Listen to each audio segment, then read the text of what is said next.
పచ్చిమిర్చి మంచిగా వేగనేయండి. మొత్తం కూడా కంప్లీట్ గా పచ్చివాసన పోయేదాకా వేగనిచ్చుకుందామండి. ఇప్పుడు రైస్ కి సరిపడా ఉప్పు వేసేస్తున్నానండి. మొత్తం కూడా కొంచెం వేసుకోండి, కావాలంటే మళ్ళీ వేసుకోవచ్చు. మొత్తం కూడా కలిపుకొని ఉల్లిపాయలు అంతా కంప్లీట్ గా గోల్డ్ సైడ్ వచ్చేదాకా వేగనివ్వాలండి. మొత్తం వేగిన తర్వాతే రైస్ వేసుకోవాలి. ముందుగా అన్నం వండుకొని ఉంచుకోవాలండి. మనం ఎంత వండుకోవాలనుకుంటున్నామో అంత వండుకొని ఉంచుకోవాలి అన్నము. ఇప్పుడు ఒక స్పూన్ జీరా పొడి వేస్తున్నాను. ముందుగా ఇలా జీరా పొడి పట్టుకొని ఉంచుకోవాలండి. జీలకర్ర వేయించి ఇలా మిక్సీ చేసుకొని ఉంచుకోవాలండి. వేయించి ఇలా జస్ట్ ఒకసారి కొంచెం సేపు మళ్ళీ ఇది కూడా కలిపి మగబెట్టి అన్నం వండుకొని ఉంచుకున్నాం కదండి, ఆ రైస్ వేసేసుకుందాం దీంట్లోకి.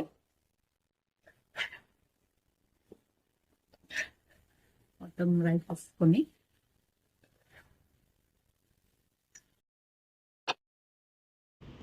రైస్ అంతా కూడా మొత్తం కూడా మనము కలిపుకోవాలి.